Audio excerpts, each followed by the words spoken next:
하나님 아버지, 주의 은혜로 예배 자리에 나온 주의 백성들이 온 마음과 또 뜻과 정성을 다하여서 하나님을 경배합니다. 주님께서 기쁘게 받아 주옵소서. 예수 그리스도의 이름으로 기도하옵나이다. 아멘.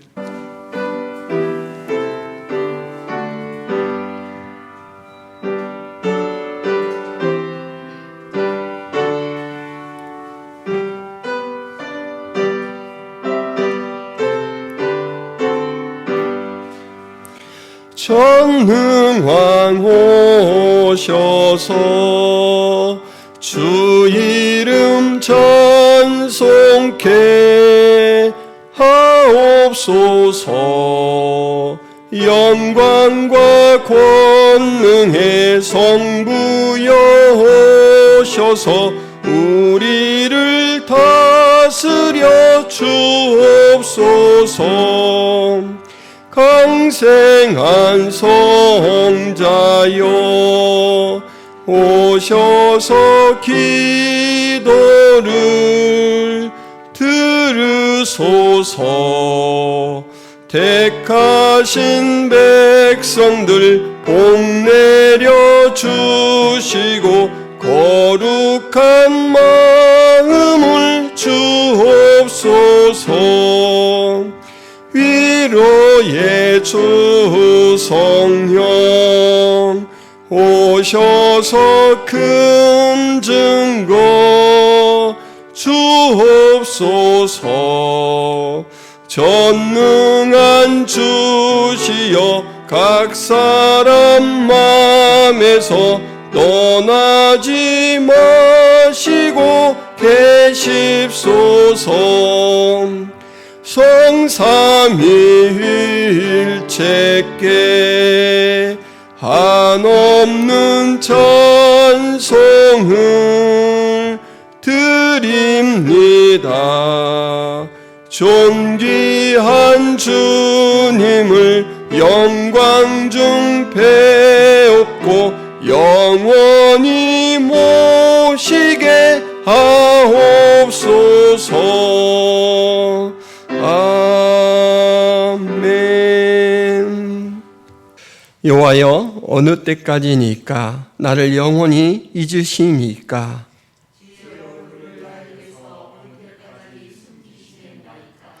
나의 영혼이 번민하고 종일토록 마음에 근심하기를 어느 때까지 하오며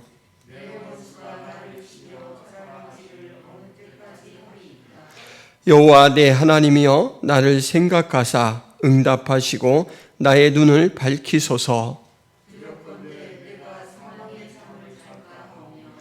두렵건대 나의 원수가 이르기를 내가 그를 이겼다 할까 하오며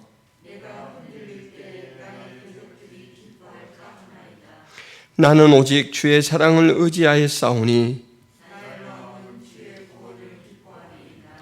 내가 여호와를 찬송하리니 이는 주께서 내게 은덕을 베푸심이로다. 아멘. 전능하사 천지를 만드신 하나님 아버지를 내가 믿사오며 그 외아들 우리 주 예수 그리스도를 믿사오니 이는 성령으로 잉태하사 동정녀 마리아에게 나시고 본디오 빌라도에게 고난을 받으사 십자가에 못 박혀 죽으시고 장사한 지 사흘 만에 죽은 자 가운데서 다시 살아나시며 하늘에 오르사 전능하신 하나님 우편에 앉아 계시다가 저리로서 산자와 죽은 자를 심판하러 오시리라. 성령을 믿사오며 거룩한 공회와 성도가 서로 교통하는 것과 죄를 사하여 주시는 것과 몸이 다시 사는 것과 영원히 사는 것을 믿사옵나이다. 아멘.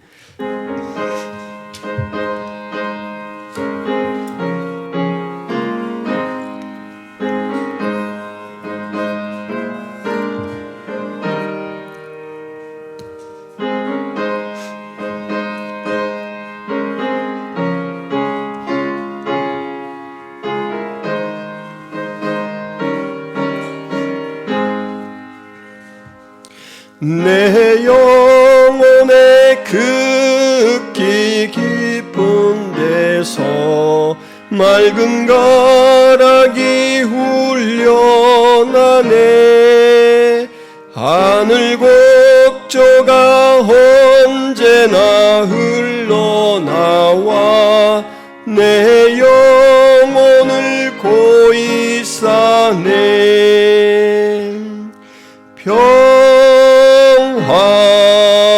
평화로다 하늘 위에서 내려오네. 그 사랑의 물결이 영원토록 내 영혼을 덮으소서. 내 마음속에 솟아난 이 평화는 깊이 묻힌 보배로다. 나의 보화를 캐내어 가져갈 자 그 아무도 없으리라. 평화 평화로다 하늘 위에서 내려오네. 그 사랑의 물결이 영원토록 내 영혼을 덮으소서. 내 영혼의 평화가 넘쳐남은 주의 큰 복을 받음이라. 내가 주야로 주님과 함께 있어 내 영혼이 편히 쉬네. 평화 평화로다 하늘 위에서 내려오네.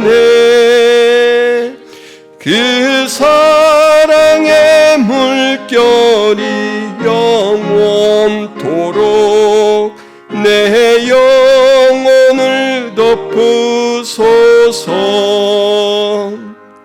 이 땅 위에 험한 길 가는 동안 참된 평화가 어디 있나.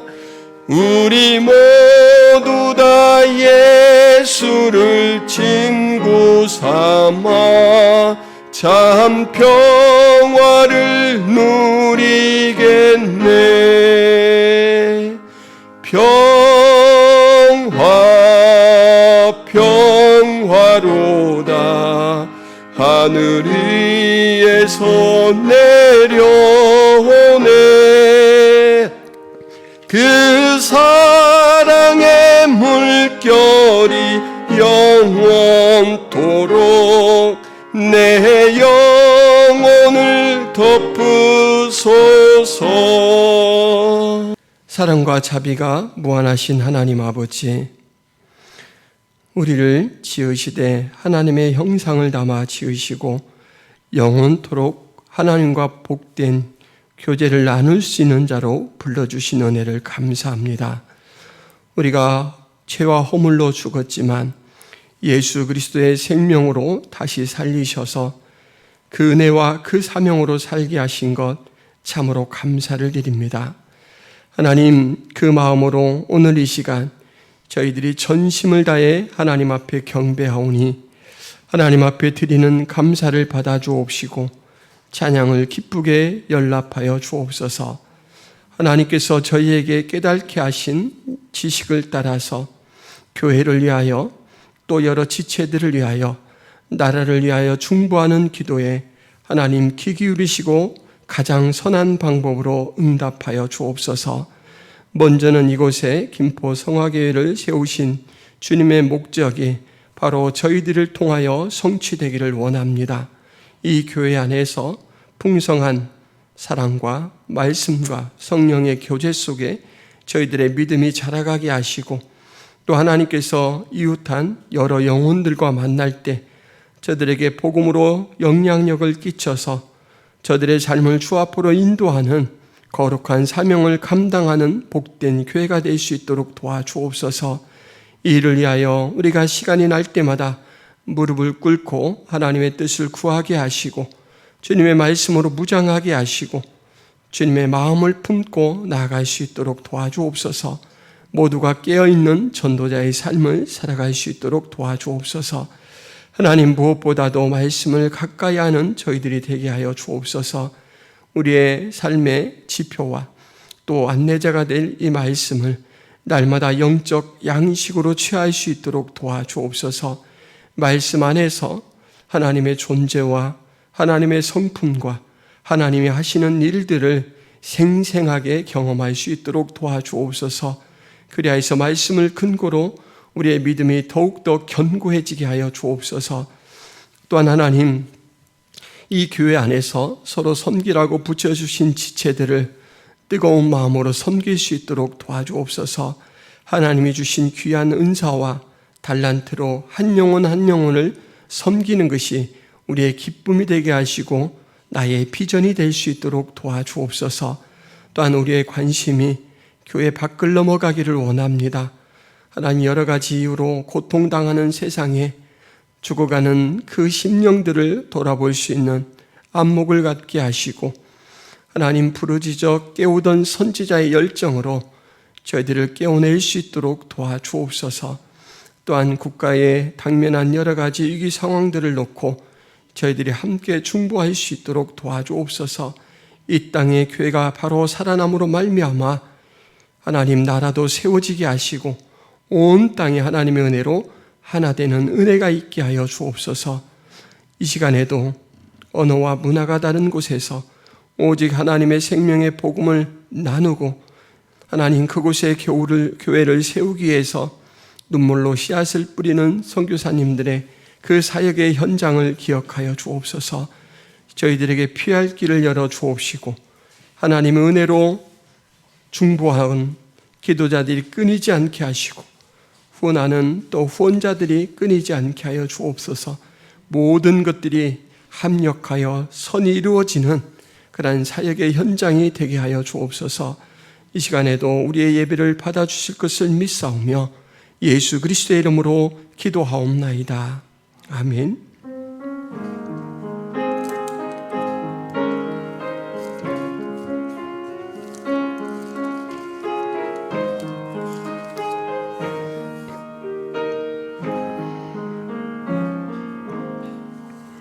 교회 소식을 말씀드리겠습니다. 오늘 김포성화교회 오신 여러분들을 진심으로 환영합니다. 올해 우리 김포성화교회 표어는 세움입니다. 예배가 바로 세워질 수 있도록 다음 세대가 그리고 우리 가정이 우리 교회가 또 이웃을 선한 영향력으로 세워갈 수 있도록 함께 기도해 주시기를 바랍니다. 동절기 기간 동안 관계전도에 힘써 주시기를 바랍니다.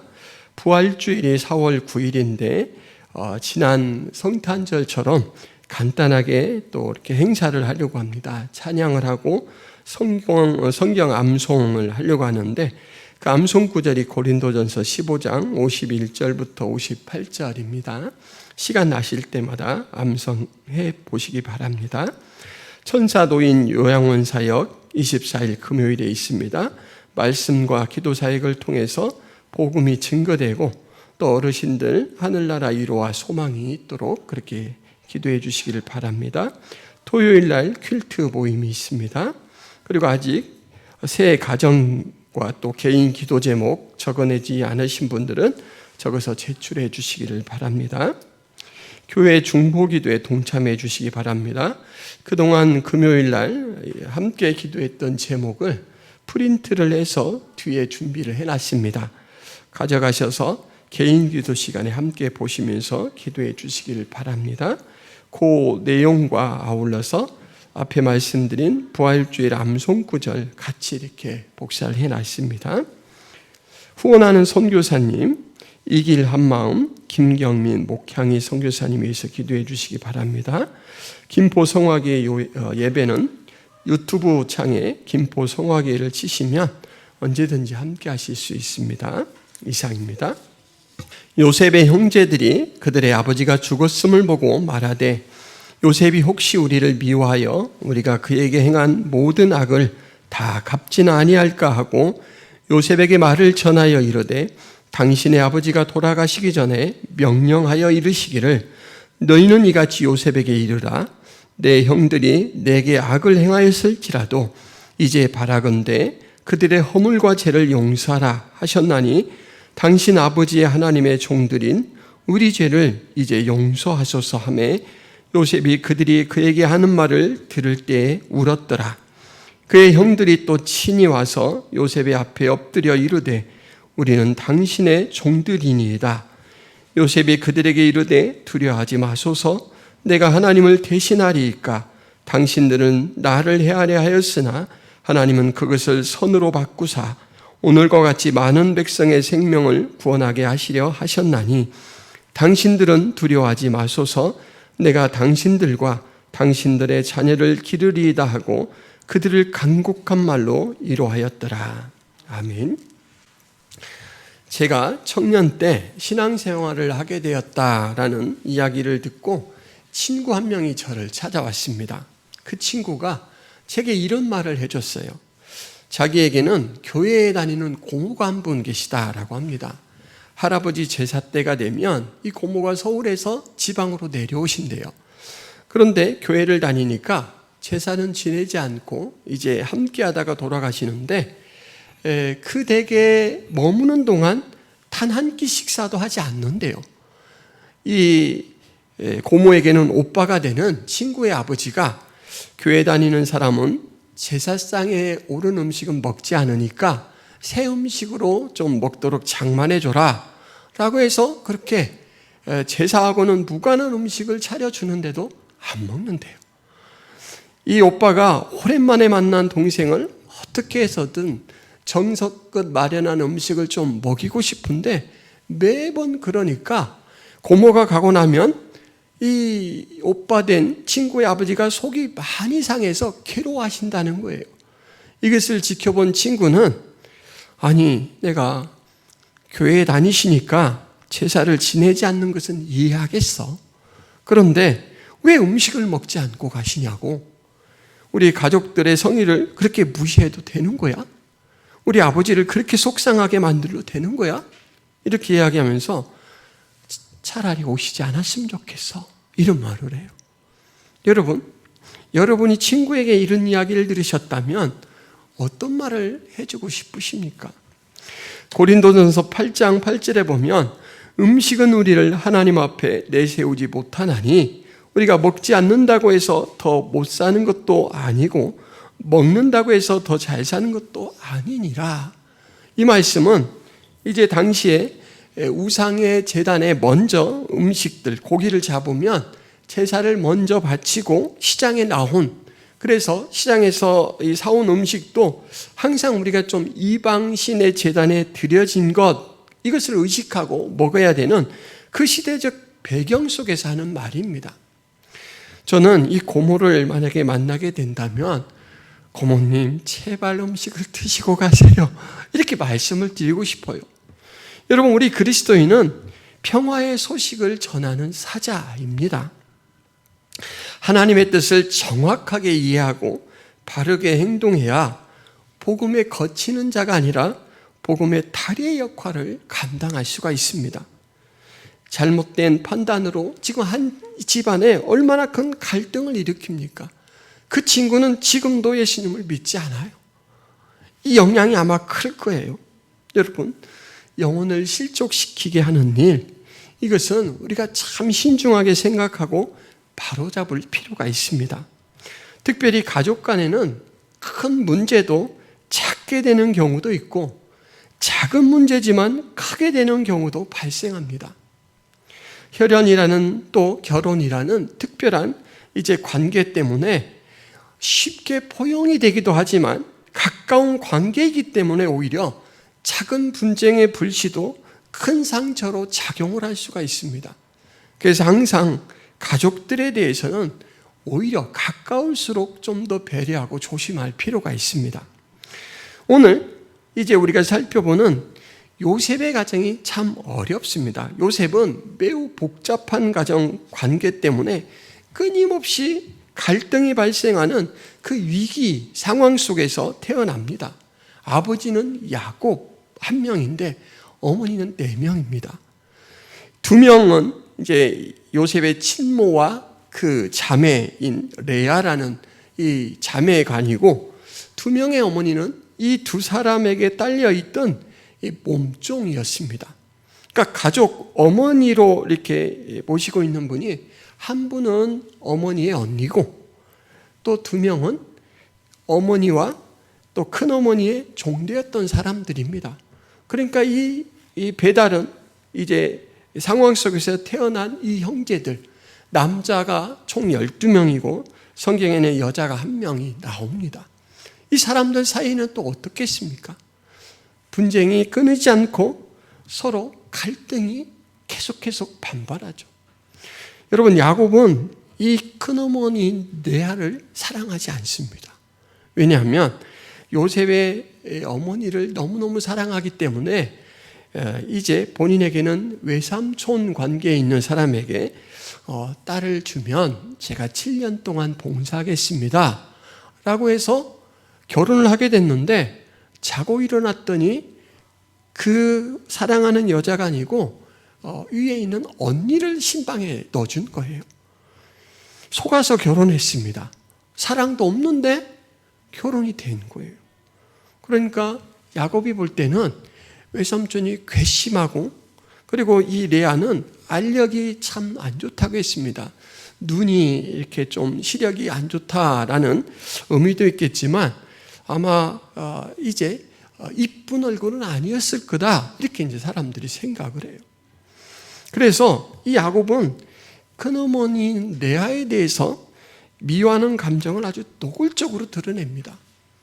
이 레아를 통해서 태어난 요셉의 형들은 아빠가 어머니를 냉대하는 것을 늘 보고 자라요. 그러니까 여러분, 얼마나 아빠에 대해서도 이 형들은 참 서운하겠습니까?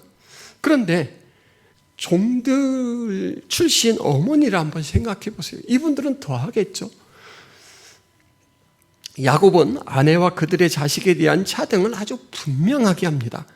고향에 돌아올 때 형 에서가 많은 사람들을 데리고 만나러 온다라는 소식을 듣고 야곱이 옛날에 에서에게 큰 잘못을 했거든요. 그래서 이제 위해를 받을까 봐 자기들의 일행을 나누는데 가장 앞세운 아내와 자식들은 총출신들입니다. 그리고는 그 다음에는 레아와 그 자식들이에요. 그리고 마지막에 이제 요셉의 친어머니인 라헬과 요셉과 그 동생 베냐민입니다. 여러분, 이 순서가 바로 야곱의 애정 도식이에요. 누가 봐도 야곱은 늘 차별하며 살아요. 배다른 형제들끼리 사이는 어땠을까요? 서로 간에는 몰라도 아버지 야곱이 워낙 요셉을 편애했기 때문에 형들은 요셉을 좋아하지 않습니다. 요셉이 태어나자 이 야곱은 고향으로 돌아갈 생각을 해요. 얼마나 큰 변화입니까? 그런데 요셉의 어머니가 일찍 세상을 떠납니다. 그러니까 아버지가 사랑했던 이 여인이 난 요셉에 대해서 또 야곱이 얼마나 집착을 할까요? 형들은 다 작업복을 입혀서 양치라고 들로 이제 내보내놓고는 요셉에게는 색동옷을 지어 입혀서는 너는 집안에 머물라 그래요. 애지중지하는 거죠. 여러분, 아빠에게도 서운하지만 형들은 이 요셉을 볼 때 어떨까요? 저 얄미운. 근데 요셉은 아버지의 이런 전폭적인 사랑을 받고 자랐기 때문에 부족한 것이 없어요. 그리고 천진난만하게 그늘이 없이 자랍니다. 아버지 앞에는 어떤 말을 해도 용납이 되고 이랬기 때문에 밖에서 형들의 허물을 보고 아버지 앞에 아주 그냥 아무렇지 않게 말을 해요. 자기처럼 그렇게 용납될 거로 생각하고 말을 하는데 그 장면을 좀 멀찍이서 지켜보는 형들은 혼날까봐 가슴이 콩닥콩닥하고 동생을 보면서 얼굴이 막 불그락 푸르락해지겠죠. 그리고 또 꿈을 꿨는데 형들이 자신에게 굽신 그리더라 라는 그 내용의 꿈입니다. 이것을 형들 앞에 서슴없이 이야기를 합니다. 형들, 내가 꿈꿨는데 큰형부터 막내 형까지 나한테 절하던데? 이러고 있어요. 지금도 괴로워 죽겠는데 꿈은 예지의 이런 또 의미로 받아들이잖아요. 뭐 미래에도 그렇게 된다고? 그러면서 이제 이 형들은 요셉에 대해서 마음이 많이 앙금이 있게 됐습니다. 어느 날 아버지의 심부름을 받고 요셉이 형들이 잘 있나 집에서 멀리 떨어져 있는 도단이라는 곳에 이제 가게 되었는데 형들은 멀찍이서 요셉이 오는 것을 봐요. 야, 저 꿈꾸는 자가 온다 하면서 요셉에 대해서 당도하기도 전에 우리 쟤를 좀 위해를 가자라고 의논이 됐어요. 처음에는 죽이려고 했는데 죽이진 않고 애굽으로 내려가는 그런 장사꾼들에게 요셉을 팔아버립니다. 인신매매입니다. 인신매매. 여러분, 인신매매가 자기가 피를 나눈 형제들에 의해서 이루어진 거예요. 요셉은 팔려갈 때 얼마나 참 가슴이 먹먹했을까요? 여러분, 사랑하는 사람에게 배신당하는 것, 그것도 정말 사랑을 의심하지 않았던 형들에 대해서 배신을 당하는 것, 너무너무 깊은 상처로 남아있을 것입니다. 한순간에 가장 사랑하는 사람들에 의해서 인생이 나락으로 떨어졌다라는 그 아픔을 품고 살았는데 우여곡절 끝에 요셉은 애굽의 총리가 되었습니다. 그리고 극심한 기근 때문에 형들도 애굽의 음식을 사러 왔기 때문에 이제 만남이 이루어졌습니다. 요셉은 형들과 아버지의 모든 가족들을 아직 기근 상황이 남아 있었기 때문에 애굽으로 초청을 해서 애굽에서 돌봅니다. 그렇게 17년을 살았습니다. 그리고 나서 이제 오늘 이야기가 진행되는 겁니다. 17년을 살다가 야곱이 죽었습니다. 아버지인 야곱이 죽자 갑자기 형들의 마음에는 두려움이 엄습해 옵니다. 야, 아버지가 울타리가 되어서 지금까지 우리는 안전했지만 이제는 요셉이 드디어 복수를 시작할지도 몰라. 그러니까 너무너무 두려운 거예요. 내가 죽는 걸로 끝나지 않고 내 자식들도 다 망하게 생겼어요. 그러니까 이 형들이 전령을 세워서 요셉에게 아버지의 명령, 유언을 전달합니다. 오늘 말씀 16절 17절에 보면 요셉에게 말을 전하여 이르되 당신의 아버지가 돌아가시기 전에 명령하여 이르시기를 너희는 이같이 요셉에게 이르라 내 형들이 내게 악을 행하였을지라도 이제 바라건대 그들의 허물과 죄를 용서하라 하셨나니 당신 아버지의 하나님의 종들인 우리의 죄를 이제 용서하소서. 여러분, 이 표현 속에는 중요한 형들의 이 장치가 두 가지에 들어있는데 하나는 자신들과 요셉을 하나로 묶는 장치가 있습니다. 하나님이 맺어주신 혈육관계라는 사실을 이제 당신 아버지의 하나님의 종들인 이렇게 말하죠. 그래서 요셉아, 인간적으로는 어렵겠지만 하나님이 너를 우리와 형제로 이렇게 태어나게 해주지 않았느냐, 이렇게 이제 어필을 하죠. 그리고 또 하나는 이 요셉에게 이 말은 아버지의 유언인데 명령이야, 이렇게 말해요. 돌아가신 아버지가 살아생전에 명령으로 내려준 거야, 어기면 안 되는 거야 라고 강조하죠. 얼마나 위기감이 있으면 이렇게까지 할까요? 요셉은 그 말을 듣고는 웁니다. 아, 형들이 이렇게 오랜 세월 동안 두려움 속에 살았구나. 잘못에 대해서 그렇게 또 본인들도 깊은 상처를 갖고 살아가고 있었구나 라는 걸 알고 울었다라는 소식을 듣고는 이제는 형들이 직접 달려옵니다. 그리고는 요셉 앞에 엎드려 빌죠. 그의 형들이 또 친히 와서 요셉의 앞에 엎드려 이르되 우리는 당신의 종들이니이다. 요셉이 형들에게 이렇게 말합니다. 두려워하지 마소서. 내가 하나님을 대신하리이까. 당신들은 나를 헤아려 하였으나 하나님은 그것을 선으로 바꾸사 오늘과 같이 많은 백성의 생명을 구원하게 하시려 하셨나이니. 이렇게 이야기를 합니다. 여러분, 요셉은 형들에게 뭐라고 이야기하냐면 이 일은 하나님이 개입하신 일이고 제가 그것을 깨달았습니다. 그래서 형들에게 있는 원망은 일찍이 제가 해결했습니다. 용서를 하고 용서를 받고 할 일도 아닙니다. 이렇게 말해요. 근데 분명히 형들은 인신매매로 동생을 팔아 넘겼잖아요. 그러니까 형들은 분명히 잘못이죠. 요셉은 용서가 필요 없는 일이다 라고 말하는데 형들은 제발 용서해달라 라고 말하죠. 요셉이 형들을 용서할 수 있었던 이유가 무엇일까요? 저는 이 요셉이 애굽에서 결혼하여 첫 번째로 난 아들의 이름을 므낫세라고 지은 이것에서 참 하나의 힌트를 찾을 수 있을 것 같습니다. 여러분, 므낫세라는 말은 잊게 해주다라는 말입니다. 잊게 해주다. 형들이 나를 팔아?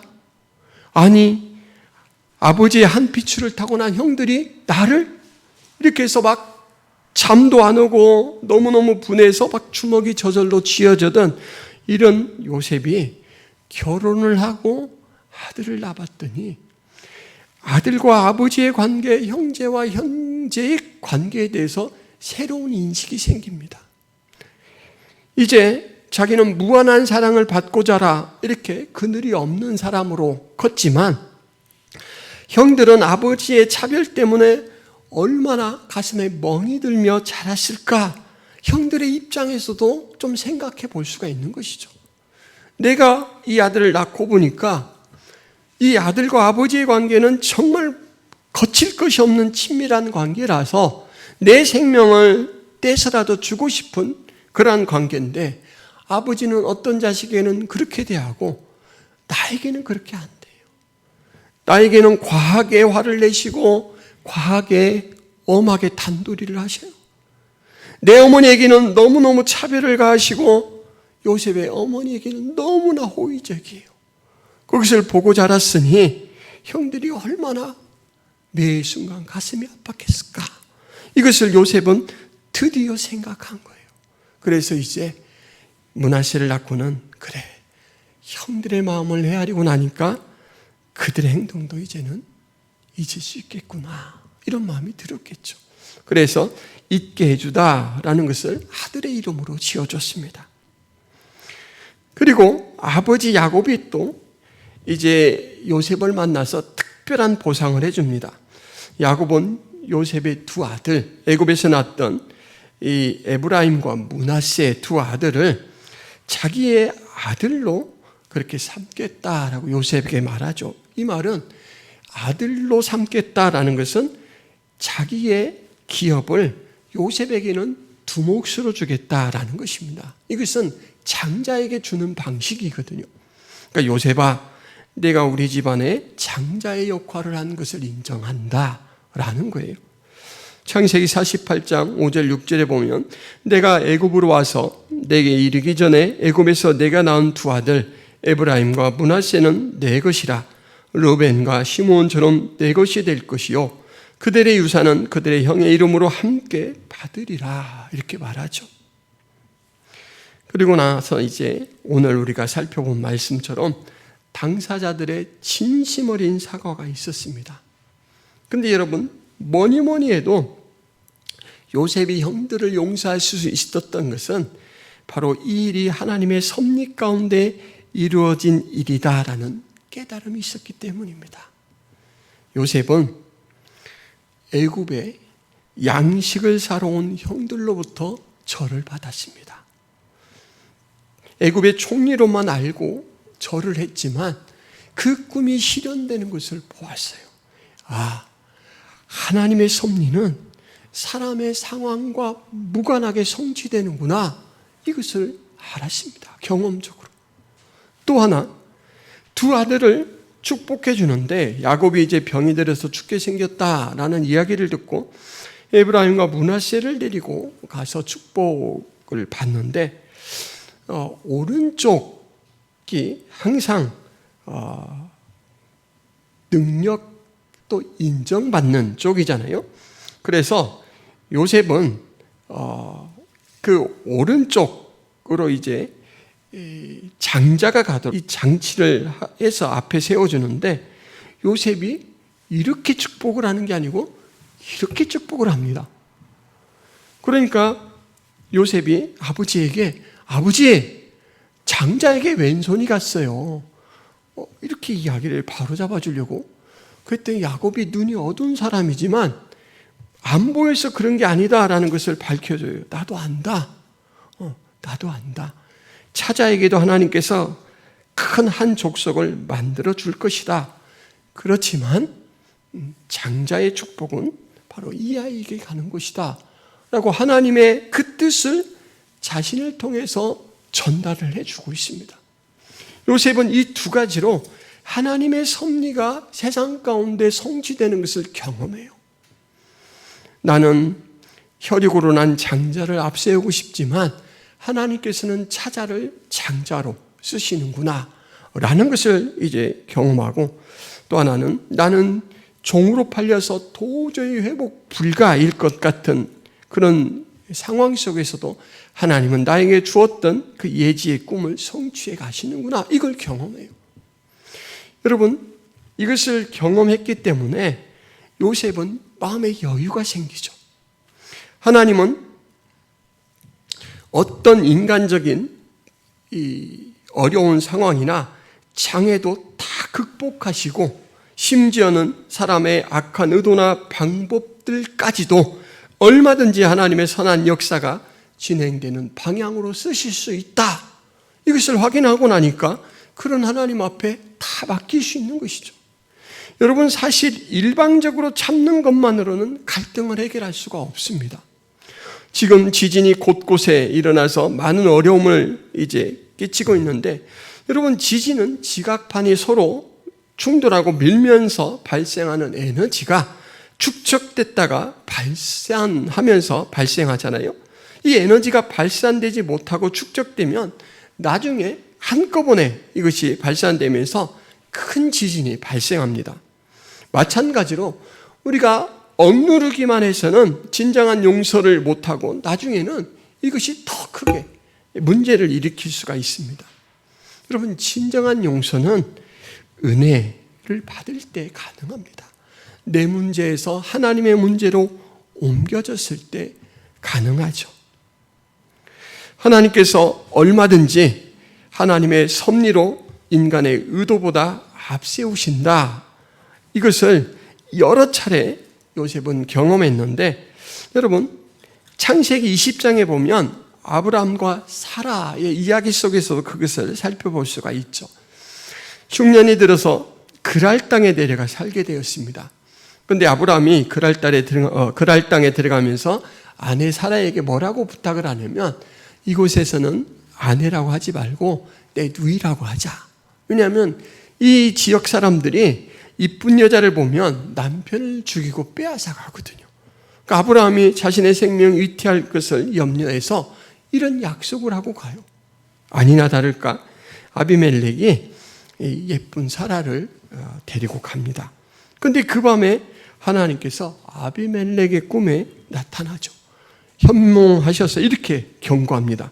내가 데려간 이 여인으로 말미암아 내가 죽으리니 그는 남편이 있는 여자임이니라. 이제 그 사람의 아내를 돌려보내라. 그는 선지자라. 그가 너를 위하여 기도하리니 내가 살려니와 내가 돌려보내지 아니하면 너와 내게 속한 자가 다 반드시 죽을 줄 알지니라. 그랬더니 아비멜렉이 하나님 앞에 저 아직 아무것도 안 했는데요. 그리고 누이라고 해서 데리고 왔는데요. 그러니까 하나님께서 그래서 지금 내가 경고를 주는 것이다. 돌이킬 수 없는 상태가 되기 전에 너에게 선택권을 주는 것이다. 이렇게 이야기를 하죠. 여러분, 아비멜렉이 깜짝 놀라가지고 아침에 일찍 일어나서 모든 종들을 불러서 그 일들을 말하고 사라를 돌려보냅니다. 사라를 돌려보내면서 양과 소와 종들을 많이 딸려보내요. 그리고 이제 사라의 명예를 훼손시켰다라는 보상으로 이 아브라함에게는 은 1000개를 줍니다. 여러분, 참 사라는 잠시 몸을 아브라함의 장막에서 아비멜렉의 왕궁으로 옮겼을 뿐입니다. 그리고 그대로 돌아갔어요. 손상 하나 없이 잠만 자고 먹을 것만 먹다가 돌아가셨어요. 그런데 하나님은 이 일을 통하여 하나님이 어떤 분인가를 온 천하에 드러내시죠. 너 이 일을 바로잡지 못하면 죽을 것이다 라는 경고를 했는데 하나님은 이미 하나의 조치를 했습니다. 이 그랄왕 아비멜렉에 속한 모든 여자들의 태를 다 닫아버렸어요. 생산력을 끊어버린 거예요. 이 말씀은 안 하셨지만 이미 그렇게 조치를 해놓으셨어요. 그리고 선지자인 아브라함이 기도할 때 네가 살리라 회복될 것이다 라고 했는데 아브라함이 그렇게 주니까 태를 다시 다 열어줬습니다. 하나님이 어떠하심을 온 천하에 드러내셨습니다. 사람이 약하게 만든 상황을 하나님께서 손바닥 하나 뒤집으면서 그렇게 하셨어요. 그리고는 아브라함에게는 많은 이 물질적 보상이 딸리게 했고, 그리고 이제 이 아비멜렉으로 말미암아 본보기를 삼아서 이 땅에서 나그네같이 들어온 아브라함에게 누구든지 조금이라도 해를 끼치거나 또 위해를 가하는 자는 어떻게 되는지 알라 라고 하나님은 두려움과 이 어려움을 그 사람들의 마음 가운데 심어주셨죠. 하나님이 하시는 일이 이렇습니다. 여러분, 이 일을 아브라함이 본인의 능력으로 노력으로 찾아오려고 생각해 보세요. 얼마나 어렵겠습니까? 그런데 하나님은 너무너무 쉽게 해결하시는데 그 해결하시면서 하나님의 하나님 되심과 하나님 백성을 얼마나 사랑하시고 위하시는지를 드러내 주시죠. 요셉은 이런 하나님을 경험하고 살아왔기 때문에 하나님의 은혜 안에 자신의 고난과 원망을 다 묻습니다. 그래서 오늘 본문처럼 요셉은 용서하는 사람이 되었습니다. 여러분, 용서는 사랑의 한 부분이죠. 그리고 용서 중에서도 자신에게 피해를 끼친 사람을 사랑하는 것은 높은 수준의 용서입니다. 그 사람을 볼 때마다 마음이 괴로울 수 있잖아요. 그런데 그렇게 용서할 때 그 사람의 마음에는 평강이 찾아옵니다. 유명한 리더십 지도자가 쓴 책 중에 나는 갈등을 피하지 않기로 했다라는 책이 있습니다. 그 내용을 보면 우리가 상황을 개선시킬 수 있는 비결을 하나 알려주는데 100+1이라는 퍼센트 논리입니다. 어떤 사람과 관계를 맺거나 말을 할 때 다 동의를 할 수 없지만 1%만큼은 동의가 돼요. 공감이 돼요. 그러면 이분이 권하는 게 뭐냐면 그 1%를 100%로 쓰라는 거예요. 먼저 그 공감을 아주 효과 있게 내가 이 부분은 참 나도 동의해 라고 하면서 그 사람의 마음을 받아준다라는 거예요. 그렇게 1%를 100%로 쓰고 나면 이제 그 사람의 마음이 높겠죠. 그러고 나면 두 번째 장치가 하나 있습니다. 뭐냐면 부정적인 말을 먼저 하고 긍정적인 말을 뒤에 하라라는 거예요. 그 사이에 뭐가 있냐면 하지만이라는 말이 있겠죠. 하지만 누가 나를 아주 막 화나게 했습니다. 그럴 때 우리는 무엇부터 이야기할까? 화를 낸 건 내 잘못이야. 하지만 내 행동은 정말 나를 화나게 만들었어. 여러분, 이 말을 들으면 어떨까요? 기분이 좋나요? 아니면 내가 그래도 이해받고 배려를 받는 것 같다 이런 느낌이 드나요? 하지만은 지우는 효과가 있다라고 합니다. 앞의 말에 대해서 지우는 효과가 있대요. 그래서 앞의 말에 긍정적인 걸 이야기하고 뒤에 그렇지만 네 행동은 나를 화나게 했어 라고 부정적인 이야기를 하면 뒷끝만 기억한대요. 그러니까 여러분 어떻게 해야 될까요? 앞에 부정적인 말을 먼저 해야죠. 내 행동은 정말 나를 화나게 만들었어. 하지만 화를 낸 건 내 잘못이야. 똑같은 말인데 달라지죠. 이렇게 해서 상황을 바꿀 수 있다라는 거예요. 여러분 용서하기가 참 어려운 것이지만 실마리를 크게 쓰면 가능합니다. 요셉이 발견한 가장 큰 실마리는 하나님의 섭리였어요. 사람 사이에 일어난 일이 이제 기승종으로 끝나지 않고 기승까지는 사람이 만들지만 결과는 하나님의 섭리가 훨씬 크게 작용해서 만들었다라는 것을 알고는 그것을 크게 썼죠. 두 번째, 요셉은 하나님의 뜻을 깨달은 사람입니다. 방금 말씀드린 것처럼 요셉이 용서로 전환하는데 가장 결정적인 실마리는 하나님의 섭리에 대한 믿음이었습니다. 요셉이 평생을 통해 발견한 하나님의 뜻을 인정하는 순간 과거의 상처와 원한은 잊을 수가 있게 되었습니다. 바울 사도도 성도된 우리들에게 하나님의 뜻을 분별하라 라고 권합니다. 로마서 12장 2절 말씀 여러분 같이 한번 읽어볼까요? 너희는 이 세대를 본받지 말고 오직 마음을 새롭게 함으로 변화를 받아 하나님의 선하시고 기뻐하시고 온전하신 뜻이 무엇인지 분별하도록 하라. 하나님의 선하신 뜻을 분별해야 돼요. 제가 앞에 말씀드린 고모 이야기, 여러분 하나님의 뜻이 그 제사 지내는 환경 속에 있는 음식을 먹지 말라라는 게 하나님의 뜻일까요? 아니면 그도 잃어버린 영혼이니 그를 달래어 그에게 친절을 베풀어 그를 섬겨 그 영혼을 내 앞으로 인도하라라는 게 하나님의 뜻일까요? 하나님의 뜻을 알면 생각이 바뀌고 말이 바뀌고 태도가 바뀝니다. 요셉은 하나님의 뜻을 깨달음으로 자신의 상처가 치유되는 것을 경험했고 더 나아가 형들을 용서하고 가족의 화목을 이룰 수가 있었습니다. 뿐만 아니라 요셉은 자신의 이 인생사가 하나님의 큰 구원사의 일부다라는 것을 의식하게 되었어요. 그래서 하나님이 저를 쓰시는 겁니다. 창세기 50장 25절에 요셉이 또 이스라엘 자손에게 맹세시켜 이르기를 하나님이 반드시 당신들을 돌보시리니 당신들은 여기서 내 해골을 베고 올라가겠다 하라 이렇게 말하죠. 애굽에서의 이스라엘 역사가 끝나는 게 아니고 하나님은 약속의 땅인 가나안으로 분명히 나는 여기서 죽지만 이끌어 주실 겁니다. 그때 내 해골을 좀 메고 가십시오. 나도 약속의 땅에 묻히고 싶습니다. 구원사를 내가 죽는 이 시점으로 내 인생이 종결되는 게 아니고 약속의 백성으로서 확장시킵니다. 그리고 이 유언으로 이스라엘 백성들에게 가나안으로 돌아갈 사명에 대해서 교훈을 남겨주는 거죠. 여러분 이 이후에 이스라엘 백성들이 430년 동안 종노릇을 하잖아요. 그렇지만 이 요셉이 줬던 이 유언을 붙들고 돌아갈 날 있어.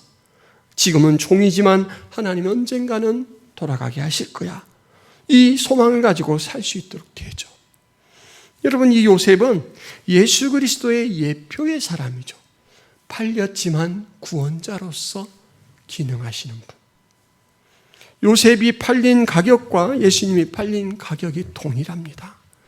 노예 한 사람의 몸값이에요. 팔렸지만 그가 오히려 판 사람들의 죄를 해결해서 그들을 하나님 앞으로 인도하는 역할을 하죠. 마지막으로 요셉은 섬기는 사람입니다. 요셉은 섬김을 받는 애굽의 총리에 위치해서 가족을 섬기는 그 일로서 조금도 주저앉지 않고 내려옵니다. 섬기는 것을 자신의 비전으로 생각하죠. 창세기 50장 19절 21절 당신들은 두려워하지 마소서 내가 당신들과 당신들의 자녀를 기르리이다 하고 그들을 간곡한 말로 위로하였더라. 애굽에서의 삶은 제가 책임지겠습니다. 용서하는 정도가 아니고 아예 앞으로의 삶을 다 책임진대요. 여러분, 여기서 간곡한 말로 위로하였더라 라는 말은 지금 말로 바꾸면 그들의 마음에 닿도록 말했다라는 말입니다. 믿어지게, 진심으로 와닿게 그렇게 말했다라는 말이에요. 기독교인의 삶에서 가장 중요한 윤리를 말한다면 섬김입니다. 예수님께서 친히 말씀하셨죠. 너희가 나를 선생이라 또는 주라 하니 너희 말이 옳도다. 내가 그러하다 내가 주와 또는 선생이 되어 너희 발을 씻었으니 너희도 서로 발을 씻어주는 것이 옳으니라. 내가 너희에게 행한 것 같이 너희도 행하게 하려 하여 본을 보였노라. 섬기는 삶을 살아라. 내가 그 모델이다 라고 예수님이 말하죠. 여러분, 성경에서 말하는 가정은 어떤 곳입니까? 가정은 하나님께서 죄가 들어오기 전에 세워주신 거룩한 기관입니다.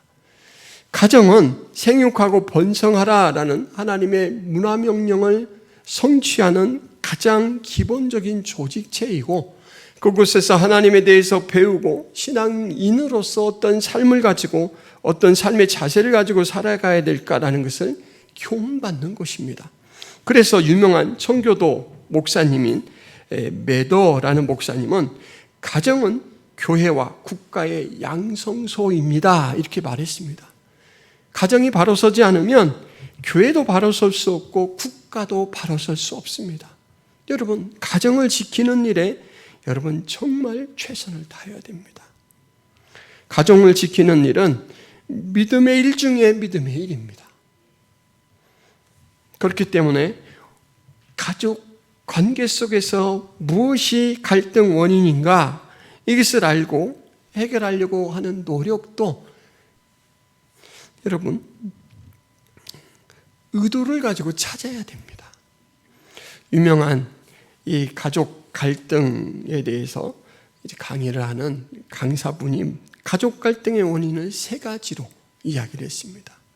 첫째는 한번 따라해 보세요. 부부는 하나다. 부부는 하나다. 라는 착각을 가지고 살아서 그렇대요. 부부는 하나로 살아야죠. 근데 정말 똑같이 하나일 수는 없습니다. 개별 인격체예요. 그래서 다르게 생각할 수 있고 지금 상태가 다를 수 있고 다른 마음일 수 있다는 걸 인정해야 된대요. 그것을 인정하지 않으면 늘 상대방은 내 기대에 못 미치는 사람이에요. 서운한 사람이에요. 두 번째, 자식은 내 것이다. 따라해 보세요. 자식은 내 것이다. 이것도 착각이죠.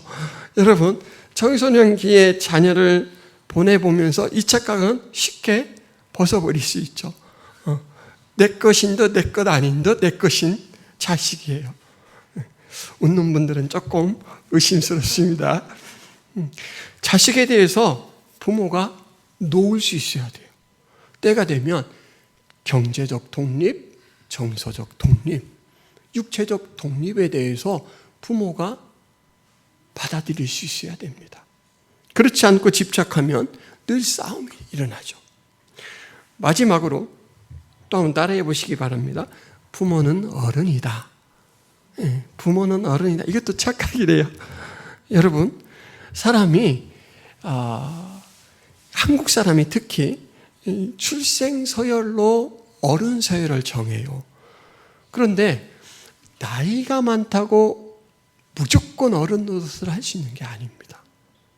어떤 사람은 요셉의 형들처럼 어렸을 때 많은 심리적인 어려움이 있어서 도저히 남을 배려할 수 없는 마음의 상태일 수 있어요. 그럴 때는 오히려 나이가 더 어린 사람이 그를 품어줄 수 있는 어른 역할을 할 수 있습니다. 제가 설교 시간에 몇 번 말씀드렸던 신학교의 어떤 총장님 이야기. 총장님이 기도가 영 안 돼서 괴롭습니다. 그런데 어느 날 하나님께서 어떤 마음을 주시냐면 올해 들어온 신입생 누구누구를 불러서 그에게 안수기도를 받으라는 거예요. 총장님이 자존심이 상해서 기도의 응답이라고 받아들이질 않아요. 제가 이 학교의 총장인데요. 신학교에. 얼마나 이 영성이 뛰어나고 신학적 지식이 풍부하겠습니까? 그런데 신입생한테 안수기도를 받으라니까 되게 싫었어요. 근데 그 음성이 너무 강하게 계속 주어져요. 그래서 믿져봐야 본전이다. 내 방에 불러서 하면 우리끼리만 아니까 하고 불렀습니다. 그리고 내가 하나님의 음성을 들은 것 같은데 자네를 좀 불러서 기도를 받으래. 나에게 좀 기도해 줄 수 있겠나? 그런데 여러분 뜻밖에도 이 신입생이 기도하시죠 총장님? 이러는 거예요. 총장님이 좀 당황스러웠죠. 제가 신입생 이렇게 좀 사양할 줄 알았는데 기도하시죠 총장님? 이러고는 기도를 해주는데 기도를 받고 나서야 왜 하나님이 이 청년을 본인에게 보내주셨는지를 깨달았다는 거예요. 비록 본인은 총장이지만 이 청년의 기도는 너무너무 깊은 수준에 있어요. 하나님과 너무너무 친밀한 교통 속에 있어서 정말 이 청년의 기도를 통해서 자기의 기도의 문이 열리고 꼬였던 기도의 줄이 풀어지는 걸 느꼈대요. 여러분, 항상 겸손해야 됩니다. 어른이라고 내가 다 한다고 내가 결정하는 것이 다 옳다고 생각하면 안 돼요. 들을 길을 가져야 됩니다. 그 3살 먹은 어린아이를 하나님이 쓸 수도 있어요. 약한 자를 들어서 강한 자를 부끄럽게도 하시는 하나님입니다. 시편 133편은 딱 3절로 되어 있는 시인데 이 가정에 대해서 하나님께서 얼마나 축복하시고 기대를 가지시는가라는 내용입니다. 보라, 형제가 연합하여 동거함이 어찌 그리 선하고 아름다운고 머리에 있는 보배로운 기름이 수염 곧 아론의 수염에 흘러서 그의 옷깃까지 내림 같고 헐몬의 이슬이 시온의 산들에 내림 같도다. 거기서 여호와께서 복을 명령하셨나니 곧 영생이로다. 형제가 연합하고 동거하는 그곳에 하나님이 복을 명령하셨다라고 말합니다. 여러분 기억하십시오. 여러분은 피스메이커입니다. 여러분이 서 있는 곳 어디에나 평화를 심어야 되겠지만 무엇보다도 가장 친밀한 가족 관계에서 평화의 도구가 되어야 됩니다. 기도하겠습니다. 하나님, 오늘은 가정이 바로 세워져야 된다라는 올해 김포 성화교회 표를 요셉의 삶의 내용을 붙들고 확인하였습니다. 하나님, 우리가 하나님의 섭리를 깊이 깨닫고 신뢰하며 그러한 삶을 살아갈 수 있도록 도와주옵소서. 그러한 용기를 허락하여 주시옵시고 그러한 능력을 허락하여 주옵소서. 예수 그리스도의 이름으로 기도하옵나이다. 아멘.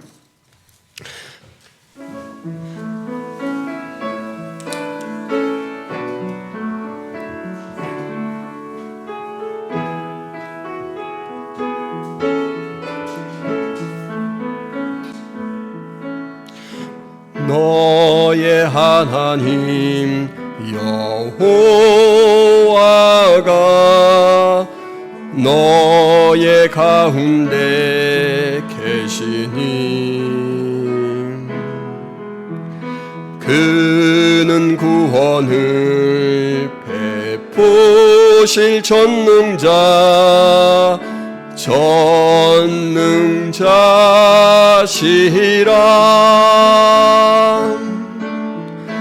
그가 너로 인하여 기쁨을 이기지 못하시면 너를 잠잠히 사랑하시며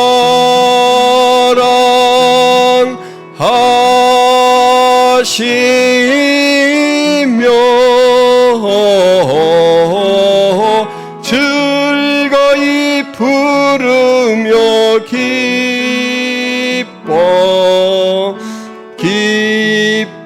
기뻐하시리라. 즐거이 부르며 기뻐하시리라.